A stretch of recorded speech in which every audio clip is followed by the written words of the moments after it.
بسم اللہ الرحمن الرحیم لقد جاءكم رسول من أنفسكم عزيز عليه ما عنتم حريص عليكم بالمؤمنين رؤوف رحيم.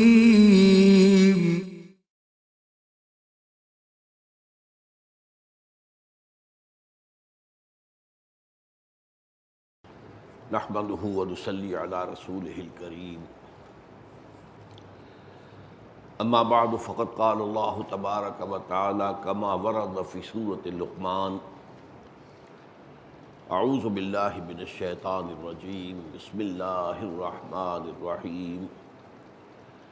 ولقد آتينا لقمان الحكمة أن اشكر لله ومن يشكر فإنما يشكر لنفسه ومن كفر فإن الله غني حميد. وقال تبارك وتعالى كما ورد في سورة العنكبوت: ومن جاهد فإنما يجاهد لنفسه إن الله لغني عن العالمين. صدق الله العظيم. وعن أبي ذر الغفاري رضي الله عنه عن النبي صلی اللہ علیہ وسلم یرویہ عن ربہ عز وجل انہ قال: یا عبادی انی حرمت الظلم علی نفسی وجعلتہ بینکم محرما فلا تظالموا. یا عبادی کلکم ضال الا من ہدیتہ فاستہدونی اہدکم. یا عبادی کلکم جائع الا من اطعمتہ فاستطعمونی اطعمکم. یا عبادی کلکم عار الا من کسوتہ فاستکسونی اکسکم. یا عبادی انکم تخطئون باللیل والنہار وانا اغفر الذنوب جميعا فاستغفرونی اغفر لکم. یا عبادی انکم لن تبلغوا ضری فتضرونی ولا تبلغوا نفعی فتنفعونی.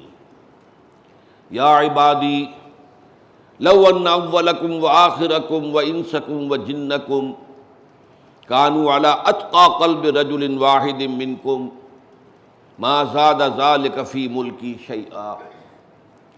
يا عبادي لو ان اولكم واخركم وانسكم وجنكم كانوا على افجر قلب رجل واحد منكم ما نقص ذلك من ملكي شيئا.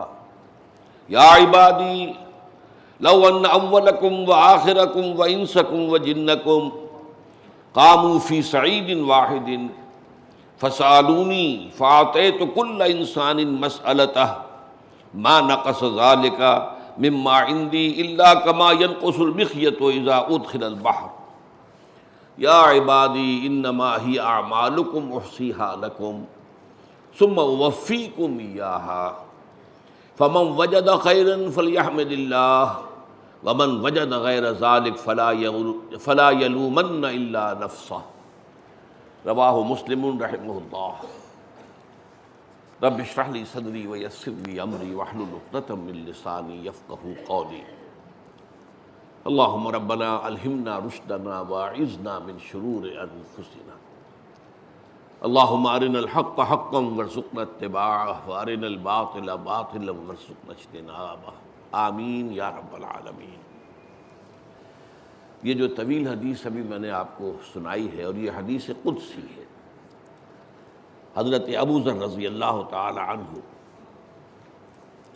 جن کے بارے میں حضور کا یہ قول نوٹ کر لیجئے: من کان یسرہ ان ینظر الی زہد عیسیٰ فلینظر الی صاحب ابی ذر رضی اللہ تعالی عنہ. جس شخص کی یہ خواہش ہو کہ وہ اپنی آنکھوں سے حضرت عیسیٰ علیہ السلام کے زہد کا مشاہدہ کر دے، وہ کتنے زاہد تھے۔ تو اسے چاہیے میرے اس دوست ابو ذر کو دیکھ لے، یعنی ان کا زہد وہ حضرت عیسیٰ علیہ السلام کے درجے کو پہنچا ہوا تھا۔ وہ راوی ہیں اور وہ حضور سے روایت کر رہے ہیں، جس میں کہ حضور نے فرمایا کہ اللہ تعالیٰ یہ ارشاد فرماتا ہے۔ یہ طویل حدیث اور اس میں جو کیفیت ہے وہ آپ نے محسوس کی ہوگی جب میں نے اس کو پڑھا ہے، کس انداز میں اللہ تعالیٰ اپنے بندوں سے خطاب کر رہا ہے، بڑے محبت بھرے انداز میں، بڑی شفقت بھرے انداز میں۔ آپ غور کریں گے تو اصل میں یہ پوری حدیث اللہ تعالیٰ کے اسماء حسنہ میں سے جو ایک اسم مبارک ہے اس کی تشریح اور وضاحت ہے۔ وہ اسم ہے الغنی۔ اللہ تعالیٰ ہر شے سے غنی ہے۔ غنی کا ترجمہ جو ہے وہ کبھی کبھی بے پرواہ بھی کر دیا جاتا ہے، لیکن یہ بے پرواہ کا لفظ جو ہے یہ کئی معنوں میں استعمال ہو جاتا ہے۔ بے نیاز، اسے کسی کی کوئی احتیاج نہیں ہے، کسی کی نہ کوئی بڑی احتیاج ہے نہ کوئی چھوٹی سی چھوٹی احتیاج ہے۔ وہ الغنی ہے، بے نیاز ہے ہر شے سے۔ اس کی اصل میں وضاحت کی جا رہی ہے۔ اللہ تعالیٰ کا یہ نام بہت مرتبہ آیا ہے قرآن مجید میں، غنی حمید، جیسا کہ سورہ لقمان کی آیت میں آیا ہے، یہ 3 مرتبہ آیا ہے۔ وہ غنی بھی ہے اور حمید بھی ہے، محمود بھی ہے از خود، کوئی اس کی حمد کرے نہ کرے، اس کی حمد خود ہو رہی ہے پوری کائنات میں۔ وَإِن مِّن شَيْءٍ إِلَّا يُسَبِّحُ بِحَمْدِهِ وَلَٰكِن لَّا تَفْقَهُونَ تَسْبِيحَهُمْ، اس کائنات میں کوئی شے نہیں ہے جو اللہ کی تسبیح و تحمید نہ کر رہی ہو، لیکن تم ان کی تسبیح کو سمجھ نہیں سکتے۔ تو یہ ہے غنی حمید۔ غنی حلیم بھی آیا ایک مرتبہ، بے نیاز ہے اور بہت حلیم ہے، تمہارے گناہوں پر فوراً نہیں پکڑتا، تمہیں مہلت دیتا ہے، توبہ کی مہلت دیتا ہے، اصلاح کی مہلت دیتا ہے۔ غنی کریم ہے، غنی ہے اور بہت ہی کریم، بہت ہی مہربان۔ پھر الغنی یہ 8 مرتبہ آیا ہے جیسا کہ ہم نے دیکھا۔ اب پہلے ان 2 آیتوں کا حوالہ دے دوں، جس کا میں نے حوالہ دیا ہے اس کا ترجمہ سامنے آ جائے۔ وَلَقَدْ آتَيْنَا لُقْمَانَ الْحِكْمَةَ أَنِ اشْكُرْ لِلَّهِ، ہم نے ہی لقمان کو حکمت عطا کی تھی، دانائی عطا کی تھی کہ کر شکر اللہ کا۔ یعنی دانائی اور حکمت کا جو تقاضا ہے وہ یہ ہے کہ اللہ کا شکر انسان میں پیدا ہو جائے۔ یہ جو رکوع ہے سورہ لقمان کا دوسرا رکوع، یہ ہمارے مطالعہ قرآن حکیم کے منتخب نصاب کا درس نمبر 3 ہے، اور یہ حکمت قرآنی، فلسفہ قرآن، خاص طور پر فلسفہ ایمان، جس کو ہم کہیں گے حکمت اصولی۔ ایک ہے حکمت احکام کی، حکمت فروعی، حکمت تفصیلی، اور ایک حکمت اور فلسفہ ہے ایمان کا، وہ حکمت اصولی۔ تو اس کے ضمن میں یہ بہت جامع مقام ہے قرآن حکیم کا۔ بہرحال اس وقت اس تفصیل میں جانے کا تو موقع نہیں ہے۔ فرمایا ہم نے ہی لقمان کو حکمت عطا کی تھی کہ کر شکر اللہ کا۔ پھر فرمایا جو کوئی شکر کرتا ہے وہ اپنے بھلے کے لیے کرتا ہے، اس میں اللہ کا کوئی فائدہ نہیں، وہ اللہ کی کوئی ضرورت پوری نہیں کر رہا، بلکہ وہ اپنے بھلے کے لیے، اپنے فائدے کے لیے، اس کی اپنی شخصیت کا صحیح رخ پر اٹھان ہوگا، اپنی شخصیت صحیح رخ پر پروان چڑھے گی۔ اگر اس میں یہ شکر کا مادہ ہے اللہ کے لیے، تو در حقیقت یہ اس کے اپنی صحت معنوی، صحت باطنی، صحت روحانی کی دلیل ہے۔ وَمَنْ كَفَرَ فَإِنَّ اللَّهَ غَنِيٌّ حَمِيدٌ، اور جو کفر کرے، یہاں کفر کے معنی ہے ناشکری کرے۔ ہم اردو میں بھی بولتے ہیں کفران نعمت، اس لیے کہ لفظ کفر کا اصل مفہوم ہے کسی چیز کو چھپا دینا، اس لیے کفارہ کہتے ہیں۔ گناہ ہو گیا آپ سے، کوئی کفارہ آپ نے کیا تو وہ کفارہ جو ہے ڈھانپ لیتا ہے آپ کے گناہ کو، کفارہ۔ اسی اعتبار سے جو کاشتکار ہے اس کو بھی کفار کہا گیا ہے قرآن مجید میں، اعجب الکفار نباتہ، اس لیے کہ وہ بھی بیج کو زمین میں چھپاتا ہے، زمین میں ڈالتا ہے، زمین میں وہ چھپتا ہے تو پھر وہ پودا بن کر نکلتا ہے۔ تو کفر اور جب ظاہر ہے کہ اللہ تعالیٰ کی اگر نعمتوں پر احساس شکر قلب میں پیدا ہو اور ایک آدمی دبا دے اس کو، زبان سے ادا نہ کرے، تو یہ کفران نعمت ہے۔ اور اگر اللہ تعالیٰ کی توحید اور اللہ کے وجود کی گواہی انسان کے باطن میں سے ابھرے اور اللہ انسان اس کو دبا دے تو یہ کفر ہے۔ تو بات فرمایا ومن کفر فإن اللہ غنی حمید، جو کوئی کفر کرتا ہے، ناشکری کرتا ہے، کفران نعمت سے کام لیتا ہے، تو اللہ تو غنی ہے، اس سے تو کسی کی احتیاج نہیں ہے، وہ بے نیاز ہے، وہ اپنا بیڑا غرق کر رہا ہے، اپنی تباہی مول لے رہا ہے، اپنی عاقبت برباد کر رہا ہے۔ اللہ تو محمود ہے، کوئی اس کی حمد کرے نہ کرے۔ اور حمد کے بارے میں بھی بہت مرتبہ میں نے بتایا ہے کہ عام طور پر ہمارے ذہن میں ہے حمد کا ترجمہ تعریف، ثنا۔ حمد کا اصل مفہوم ہے شکر، کل شکر، کل ثنا، کل تعریف اللہ کے لیے۔ اس لیے کہ آپ دیکھتے ہیں کہ جو ہمیں جو دعائیں تلقین کی گئی ہیں ان میں شکر کے مقام پر حمد آتا ہے۔ آپ بھوک محسوس کر رہے تھے، نقاہت محسوس کر رہے تھے، اللہ نے آپ کو کھانا دیا، اب آپ کے اندر قوت جو ہے، وہ آپ کی انرجیز جو ہے وہ دوبارہ ظاہر ہو گئی۔ اب آپ کیا کہتے ہیں؟ الحمدللہ الذی اطعمنی وسقانی وجعلنی من المسلمین۔ کل شکر اس اللہ کا ہے کہ جس نے مجھے کھلایا اور پلایا اور مجھے مسلمانوں میں سے پیدا کیا، یہ شکر کا مقام ہے۔ اسی طرح صبح آنکھ کھلتے ہی الحمدللہ الذی احیانی بعد ما اماتنی والیہ النشور، کل شکر اس اللہ کا ہے جس نے مجھے دوبارہ زندگی عطا کی اس کے بعد کہ مجھ پر موت طاری ہو گئی تھی۔ نیند جو ہے وہ موت کی بہن ہے، اس میں انسان کا شعور جاتا رہتا ہے، موت میں جو ہے اس کی جان چلی جاتی ہے، لیکن یہ کہ یہ ایک دوسرے کے بہت قریب ہیں۔ اسی لیے صبح کی جو آنکھ کھلتے ہی جو دعا آ جانی چاہیے زبان پر، الحمدللہ الذی احیانی بعد ما اماتنی والیہ النشور۔ دوسری آیت میں نے آپ کے سامنے رکھی، وہ اس اعتبار سے بہت اہم ہے۔ ایک تو اللہ کا شکر ہے کہ اللہ کے احکام پر انسان چلے، نماز پڑھے، روزہ رکھے، یہ تمام احکام جو ہیں ان کو بجا لائے، حرام سے بچے، حلال پر اتفاق کرے، یہ ایک لیول ہے۔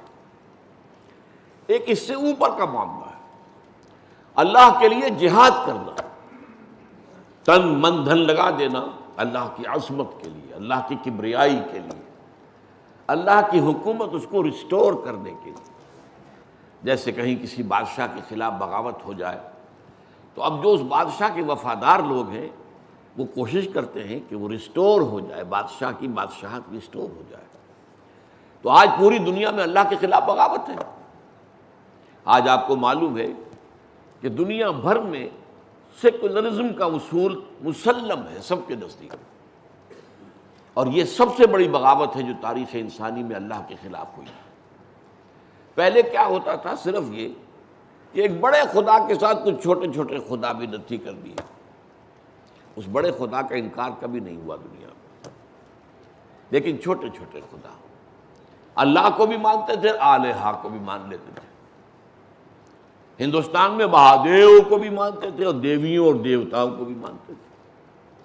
یورپ میں گاڈ بڑے جی سے ایک ہی تھا ہمیشہ، اور اس کی صفات کیا تھی؟ اومنی پوٹنٹ، اومنیشینٹ، اومنی پریزنٹ، علی کل شیء قدیر، بکل شیء علیم، اور ہر جگہ موجود۔ ہاں گاڈز اینڈ گاڈیسز، لیکن وہ چھوٹے جی سے لکھا جاتا تھا، یہ بے شمار تھا۔ یہ بغاوت کہ اللہ کو یا مہادیو کو یا جو بھی گاڈ ہے جس کو بھی تم نے سمجھا ہے، جس نام سے بھی پکار رہے ہو، اس کو انسان کی اجتماعی زندگی سے خارج کر دیا جائے۔ جیسے ہندوؤں میں ہے کہ بت انہوں نے رکھا ہوا، مندر میں جاتے ہیں اور سجدہ کر لیتے ہیں، اس سے دنڈوت کرتے ہیں، کچھ چڑھاوا چڑھاتے ہیں. اسی طرح اللہ کو ہم نے مسجد میں محدود کیا ہوا ہے. یہاں آتے ہیں رکوع و سجود کر لیتے ہیں. باہر جا کر تو ہم اللہ کو اللہ نہیں مانتے.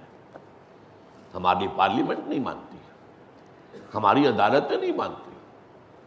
ہوا کرے اللہ کا حکم, ہم تو جو بھی قانون ہے دیوانی اور فوجداری اس ملک کا, اس کے مطابق فیصلے کریں گے. اور بنیادی طور پر اس پورے قانون کا ڈھانچہ رومن لا کے اوپر تیار ہوا. اس حوالے سے اللہ کو بے دخل کیا جانا یہ سب سے بڑی بغاوت ہے. اب اس کو ریسٹور کرنے کے لیے کہ اجتماعی نظام بھی اللہ کے تحت آ جائے, یہ جہاد کوئی شخص کر رہا ہے. اب یہ بہت اونچا کام ہے جہاد. یہ تمام جو بھی افعال ہو سکتے ہیں انسان کے, ان میں سب سے اونچی شے ہے. لیکن اس کے بارے میں بھی فرما دیا, یہ سورہ عنکبوت کی آیت ہے, وَمَنْ جَاهَدَ فَإِنَّمَا يُجَاهِدُ لِنَفْسِهِ إِنَّ اللَّهَ لَغَنِيٌّ عَنِ الْعَالَمِينَ. جو کوئی بھی جہاد کرتا ہے ہماری راہ میں, جان اور مال کھپاتا ہے, مشقتیں کرتا ہے, ایثار کرتا ہے, مصیبتیں برداشت کرتا ہے, وَالصَّابِرِينَ فِي الْبَأْسَاءِ وَالضَّرَّاءِ وَحِينَ الْبَأْسِ, انہیں بھی کبھی یہ خیال نہ آ جائے کہ وہ ہم پر کوئی احسان کر رہا ہے. انہیں کبھی یہ خیال نہ آ جائے کہ ہماری کوئی ضرورت اس کے ذریعے سے پوری ہو رہی ہے. اسے کبھی یہ خیال نہ آ جائے کہ کوئی ہماری کیفیت کے اندر بگاڑ پیدا ہو گیا جسے وہ درست کر رہے ہیں. معاذ اللہ. جو جہاد کر رہا ہے وہ اپنے لیے کرتا ہے, اپنے بھلے کے لیے. اس کا سارا اجر و ثواب اسی کو ملے گا. اس کی عاقبت جو ہے وہ صبرے کی. اللہ تعالیٰ کے ہاں اس کو بلند سے بلند تر جو ہے مقامات جو ہیں جنت میں حاصل ہوں. تو گویا کہ ہر اعتبار سے اللہ تعالیٰ کے غنی ہونے کا تصور قرآن مجید دیتا ہے کہ مخلوق میں سے کوئی بھی کسی بھی درجے میں کسی اعتبار سے یہ نہ سمجھے کہ اللہ تعالیٰ کسی شے کا محتاج ہے. اب آئیے اس حدیث کو ہم پڑھتے ہیں. اس میں سب سے پہلے بات وہ ہے جو انسانی معاملات کی درستی کے لیے, اس لیے کہ ہمارے دین میں عبادات اور عبادات کے ساتھ معاملات, عام مذہبی ذہن جو ہے وہ عبادات کو زیادہ اہمیت دیتا ہے. نماز روزہ اس کے بارے میں ذرا کبھی بیشی ہو جائے تو بہت حساس ہوتے ہیں ہم. جن لوگوں کے نزدیک رفع یدین وہ سمجھتے ہیں کہ ضروری ہے, وہ جو نہیں کر رہے ہوتے ان کی طرف سے بہت دل کے اندر جو ہے وہ ایک بوجھ محسوس کرتے ہیں. تو نماز روزے کے بارے میں تو ہم بہت حساس, معاملات کے بارے میں نہیں. حالانکہ اہم تر چیز جو ہے دین کے اعتبار سے وہ معاملات ہیں. اس لیے کہ تم اگر ایک دوسرے پر کوئی زیادتی کرو گے تو اس زیادتی کو اللہ معاف نہیں کر سکتا, بلکہ یہ کہ اس کو تو تمہیں ہی کسی نہ کسی حیثیت سے کمپنسیٹ کرنا پڑے گا. قیامت کے دن تمہاری کوئی نیکیاں اس کے حوالے کر دی جائیں گی. اگر تمہاری نیکیاں کم ہو جائیں گی تو ان کے گناہ تمہارے حساب میں درج ہو جائیں گے. لیکن یہ کریڈٹ ڈیبٹ ہو کر رہے گا. ہاں عبادات کی کمی اللہ غنی ہے, اللہ تعالیٰ عبادات کی کمی جو ہے اسے معاف فرماتا ہے, یہ اس کا حق ہے. اور وہ بہت بلند و بالا ہے کہ اپنے حق کے بارے میں آپ سے جھگڑے. ہاں یہ کہ تمہارے ایک دوسرے پر اگر کوئی تعدی, کوئی ظلم, کوئی حق تلفی, کوئی زیادتی ہوئی تو پھر اس کے بارے میں پکڑ ہو جائے گا. سب سے پہلی بات وہ کہی ہے, یا عبادی انی حرمت ظلم علیہ علی نفسی, اے میرے بندو میں نے ظلم کو اپنے اوپر حرام ٹھہرا لیا ہے. ظلم یہ بھی ہے کہ کسی کے اچھے عمل کا اس کو بدلہ نہ دیا جائے, یہ بھی ظلم ہے, حق تلفی ہے. اور ظلم یہ بھی ہے کہ کسی کو کسی ناکردہ جرم کی سزا دی جائے جو اس نے کیا ہی نہیں ہے, اس کو سزا دی جائے. دنیا میں تو ہوتا, لیکن اللہ تعالیٰ کی عدالت میں ظلم کا کوئی امکان نہیں ہوگا. انی حرمت الظلم علی نفسی وجعلتہ علیکم بینکم محرما, اور میں نے تم پر بھی آپس میں ظلم کو حرام کر دیا. کوئی کسی پر زیادتی نہ کرے. کسی کے بارے میں سوء ظن کر رہے ہو, یہ بھی زیادتی کر رہے ہو جب تک کہ تمہارے پاس کوئی ثبوت نہ. کسی کی غیبت کر رہے ہو, بہت بڑا ظلم کر رہے ہو. ایسا کر رہے ہو جیسے کہ گویا اپنے بھائی کا گوشت کھا رہے ہو, نوچ نوچ کر, مردہ بھائی کا. ایحب احدکم ان یاکل لحم اخیہ میتا فکرہتموہ، اسی طرح کسی کا مال مار لیا ہے آپ نے، حق تلفی کی ہے، کسی کو دھوکہ دے کر کوئی شے فروخت کر دی ہے زیادہ دام میں، کسی اپنی بہنوں کی ماں کا حصہ جو ہے جو وراثت میں تھا وہ ہڑپ کر لیا ہے، کھا گئے، یہ ظلم۔ فلا تظالموا، دیکھو ظلم ایک دوسرے پر نہ کرو، اس لیے کہ میں نے اپنے اوپر بھی اپنی ذات پر بھی ظلم کو حرام کیا ہے اور تمہارے مابین بھی ظلم کو حرام ٹھہرایا ہے۔ اب اس کے بعد وہ اصل معاملہ جو میں نے کہا، الغنی یا عبادی کلکم ضال الا من ہدیتہ، تم میں سے ہر شخص گمراہ ہے سوائے اس کے جسے میں ہدایت دوں۔ انسان کو اگر ہدایت نصیب ہو جائے، یہ ہدایت بھی ایک کلی ہدایت ہے کہ اللہ تعالیٰ نے اسلام ایمان کی طرف ہمیں ہدایت دے دی، پھر ایک جزوی ہدایت ہوتی ہے، ہر قدم کے اوپر ہم ایک چوراہے پر آ جاتے ہیں، یہ کریں یا یہ کریں یا یہ کریں یا یہ کریں، تو اللہ تعالیٰ جو ہے ہدایت دیتا ہے۔ جہاں کہیں بھی محسوس ہو کہ ہدایت ملی ہے تو اللہ کے شکر کا کلمہ زبان سے نکلنا چاہیے، الحمدللہ الذی ہدانی لہذا وما کنت لأہتدی لولا ان ہدانی اللہ، کل شکر، کل ثنا، کل حمد، کل تعریف اس اللہ کے لیے ہے جس نے مجھے اس کی ہدایت بخشی، اور میں ہرگز ہدایت یافتہ نہ ہو سکتا اگر اللہ تعالیٰ ہدایت نہ دیتا۔ یا عبادی کلکم ضال الا من ہدیت فاستہدونی اہدکم، بس مجھ سے ہدایت طلب کرتے رہا کرو، میں تمہیں ہدایت دوں گا، طلب کرو۔ یہی طلب ہدایت ہے جو سورہ فاتحہ کی اہدنا الصراط المستقیم۔ اب آپ کو معلوم ہے جو شخص یہ کہہ رہا ہے وہ اللہ سے واقف ہے، اللہ کی توحید سے، صفات سے، کہا جا سکتا ہے پھر اب اور کون سی ہدایت اسے چاہیے؟ یوم قیامت کو بھی مانتا ہے، اللہ کی رحمانیت کو مانتا ہے، رحیمیت کو مانتا ہے، مالک یوم الدین ہونے کو مانتا ہے، اور کہہ رہا ہے ایاک نعبد و ایاک نستعین، لیکن ہر قدم پر عمل کے میدان میں انسان دو راہے پر آ جاتا، اور بسا اوقات باریک سا فرق ہوتا، جیسے کہ تکبر اور عزت نفس، بڑا باریک سا فرق ہے۔ ہو سکتا ہے کوئی شخص اپنی عزت نفس کے اعتبار سے کوئی طرز عمل اختیار کر رہا ہو، دیکھنے والے یہ سمجھیں کہ اس میں تکبر ہے، لیکن معاملہ انسان کی اپنی نیت کے حوالے سے اللہ کے ہاں آئے گا۔ یا عبادی کلکم جائع الا من اطعمتہ، میرے بندو تم میں سے ہر شخص بھوکا ہے سوائے اس کے کہ جسے میں کھلاؤں، میں خوراک دوں، میں طعام دوں، میں غذا دوں، میں رزق دوں، فاستطعمونی اطعمکم، تو مجھ سے مانگا کرو، کھانے کے لیے مجھ سے مانگا کرو، مجھ سے طلب کیا کرو، رزق کی طلب مجھ سے کیا کرو، میں دوں گا۔ اس کے بعد آ جائے گا میرے خزانوں میں کوئی کمی نہیں ہے، میں دوں گا۔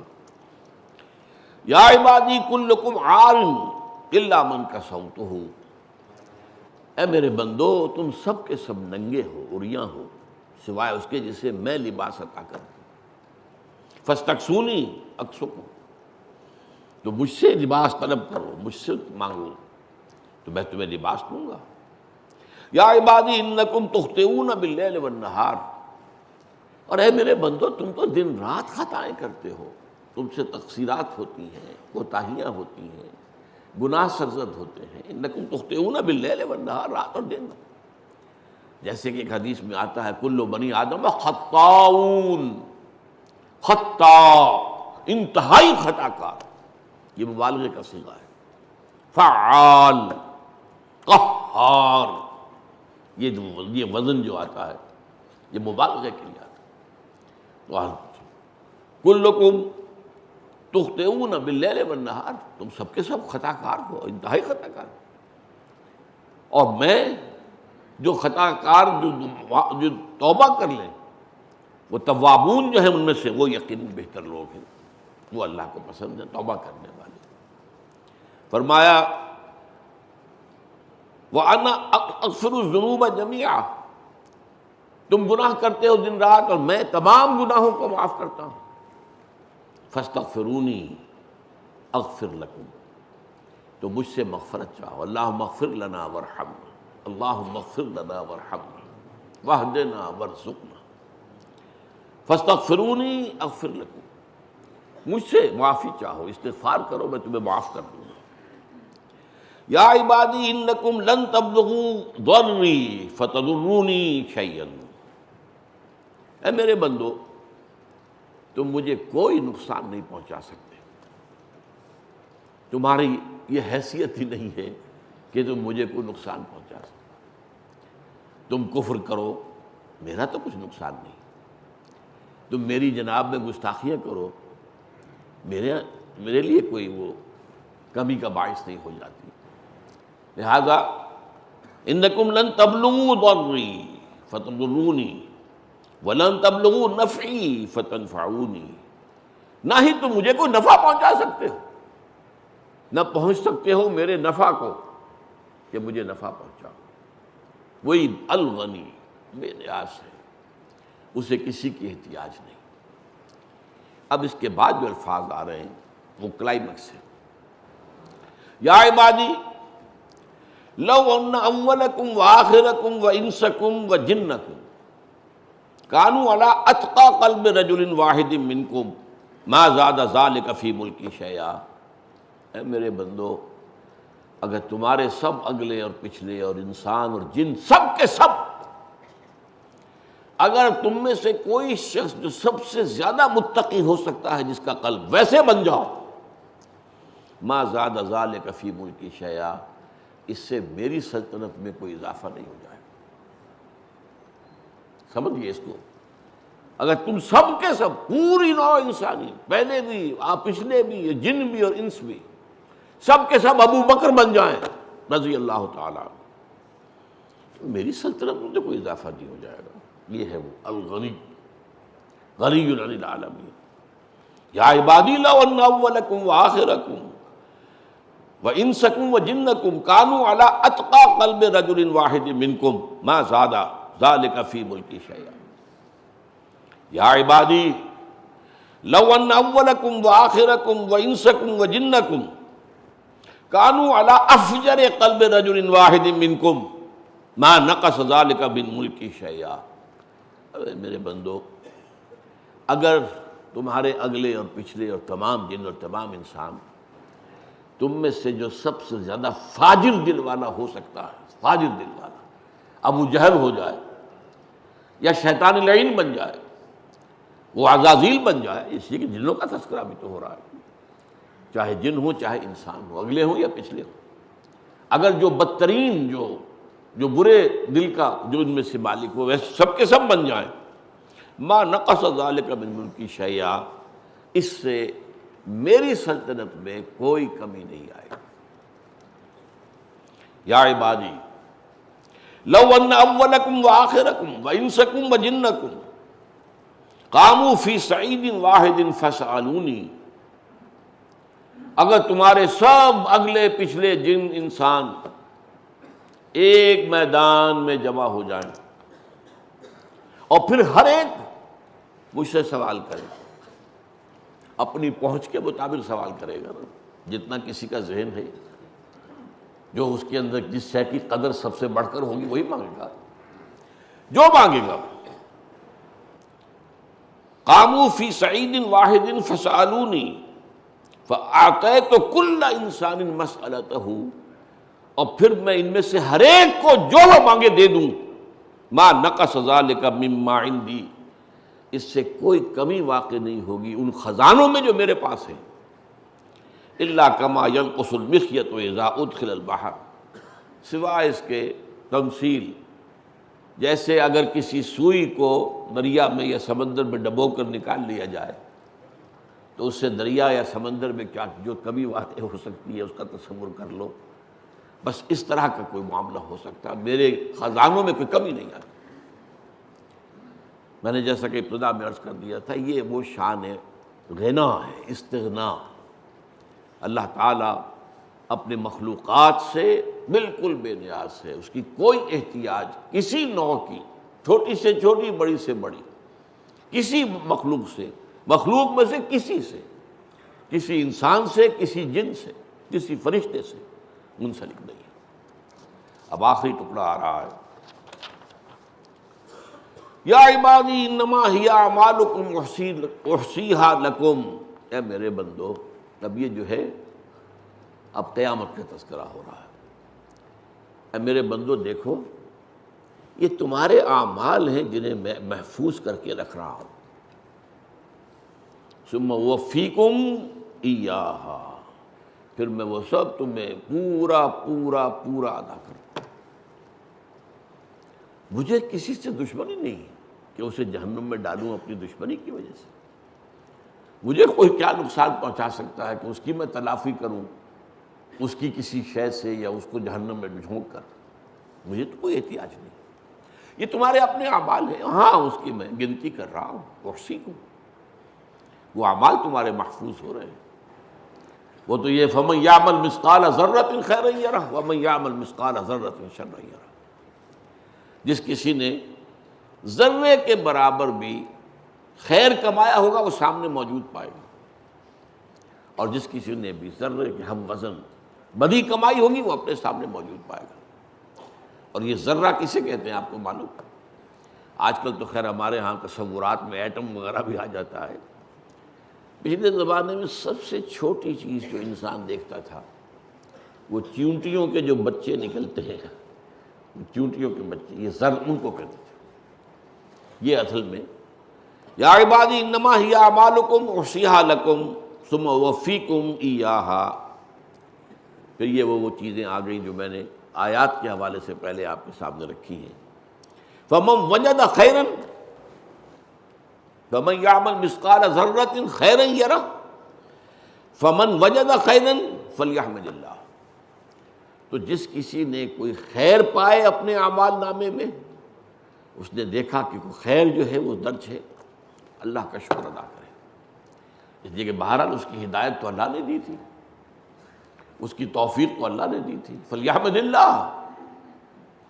جیسے کہ ابھی میں نے آپ کو سنائی آیت، الحمدللہ الذی ہدانا لہذا وما کنا لنہتدی لولا ان ہدانا اللہ، یہ قرآن میں آئی ہے کیسے موقع پر؟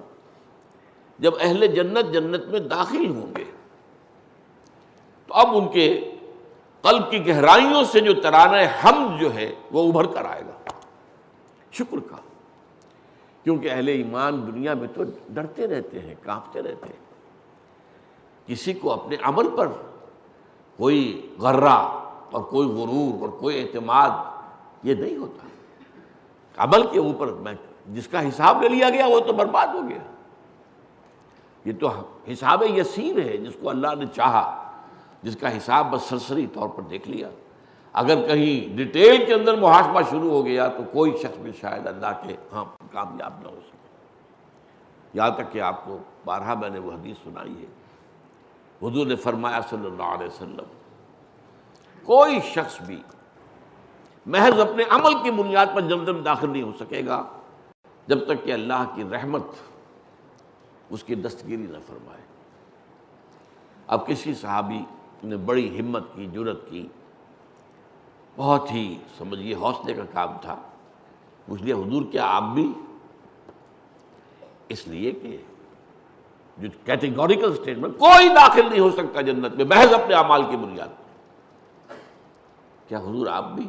ہاں میں بھی، الا ان یتغمدنی ربی برحمتہ، الا یہ کہ میرا رب اپنی رحمت کی چادر سے مجھے اڑا دے، اپنی رحمت کی چادر سے مجھے ڈھانپ لے، اس کے بغیر میرا داخلہ بھی جنت میں نہیں ہو سکے۔ دین کی تعلیم تو یہ ہے، دین تو ہمیں یہ سکھاتا ہے، حضور نے ہمیں یہ سکھایا۔ اب ہمارے ذہنوں میں کیا کیا تصورات ہیں، کس کس درجے کے مغالطے ہوتے ہیں انبیاء اور رسول کی شانوں میں۔ یہ مغالطے اور یہ غلو عقیدت اور غلو محبت ہی تو ہے نا، جس نے عیسیٰ کو خدا کا بیٹا بنوا دیا۔ یہ کیا چیز تھی؟ کوئی بدنیت ہی تو نہیں ہو سکتی۔ محبت کا غلو ہے، عقیدت کا غلو ہے، حد سے بڑھ جانے والا۔ اسی نے حضرت علی کو خدا بنوا دیا۔ یہ تو اس دین کو اللہ نے محفوظ رکھنا تھا قیامت تک، لہذا یہ گستاخی حضور کی شان میں کسی نے نہیں کی کہ حضور کو قرار دیا گیا ہو اللہ کا اوتار۔ نہیں، وہ اشعار میں کوئی نعتوں پہ بات آ جائے، وہی جو مستوی عرش ہے خدا ہو کر اتر پڑا وہ مدینے میں مصطفیٰ ہو کر. یہ کس کے بارے میں یہ وضاحت کر دوں، میں پہلے اپنے کسی درسوں میں کہتا رہا ہوں کہ شاید یہ مولانا احمد رضا خان صاحب کا شعر ہے، لیکن نہیں، کسی اور صاحب کا ہے یہ. لیکن یہ کہ بہرحال اس سے سامنے آتا ہے معاملہ کہ یہ بھی باتیں جو ہے، لیکن یہ شاعروں کا معاملہ ہے، شعروں میں تو غلو ہوتا ہے. فی کل واد یہیمون، وہ جو قرآن مجید میں جو فرمایا گیا ہے، اور اس سے کوئی بڑے سے بڑا شاعر بھی اس سے بچا ہوا نہیں. تو اس اعتبار سے حضرت علی کو خدا ماننے والے پیدا ہوئے، آج بھی موجود ہیں.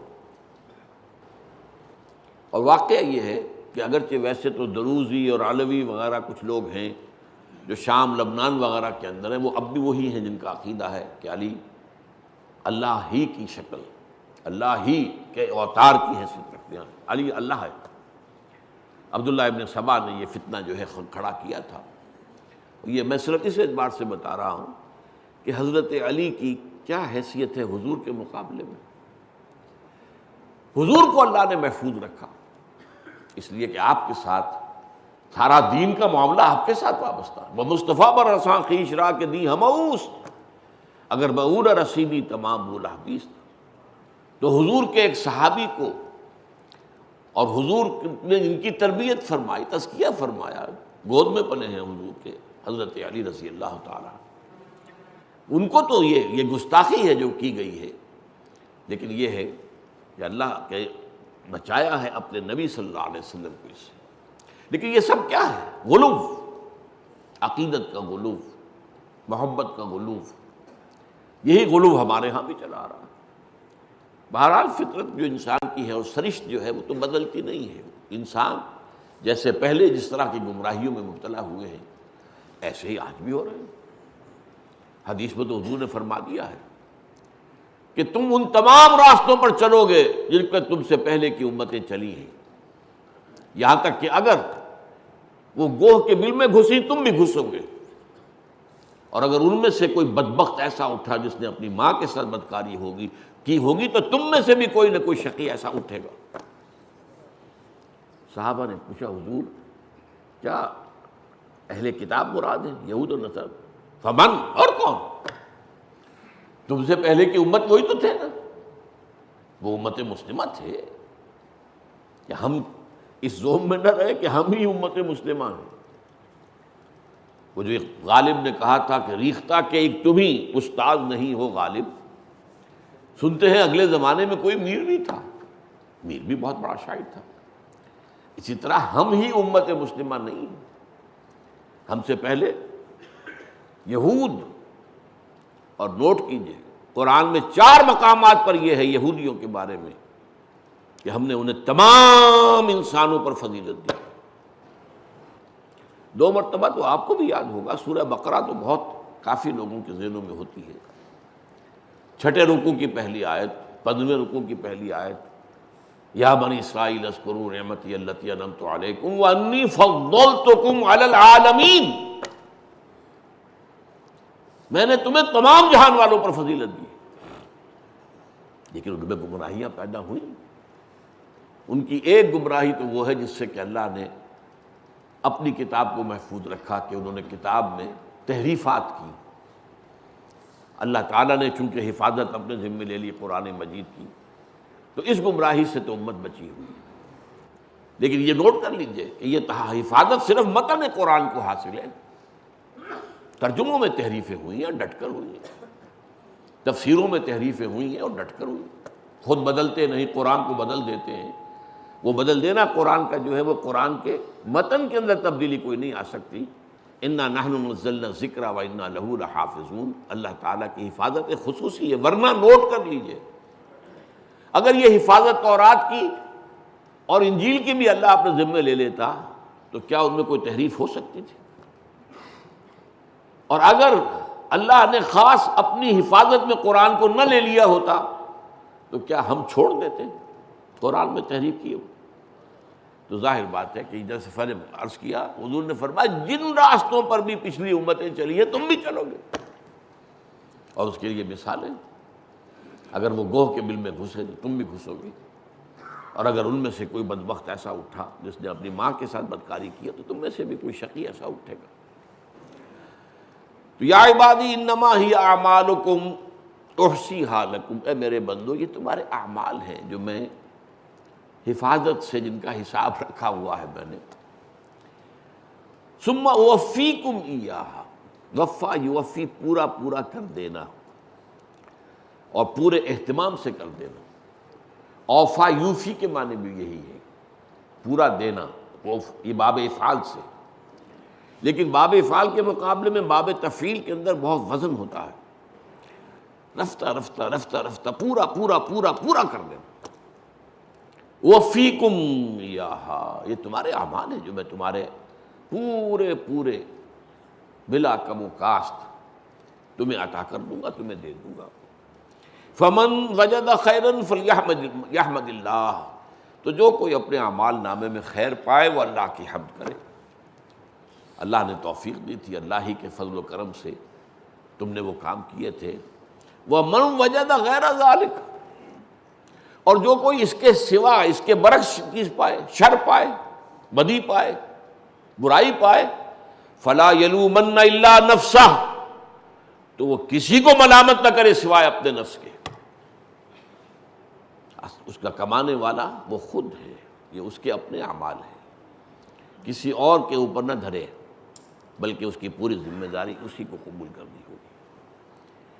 یہ حدیث جو طویل ہے، اور جیسا کہ میں نے عرض کیا تھا، یا عبادی یا عبادی یا عبادی کی تکرار جس کیفیت سے اس حدیث میں ہوئی ہے، اس میں اللہ تعالیٰ کی جو شفقت ہے، عبادی ہے میرے بندو، قرآن مجید میں آیا ہے نا، ما یفعل اللہ بعذابکم، اللہ کو کیا لینا ہے تمہیں عذاب دے کر، ان شکرتم، اگر تم شکر کی روش اختیار کرو تو اللہ کو تمہیں عذاب دے کر، اللہ تعالیٰ جو ہے وہ اس طرح کا نہیں ہے کہ جسے کسی کو کسی کو تکلیف دے کر اور کوئی خوشی حاصل ہوتی ہے۔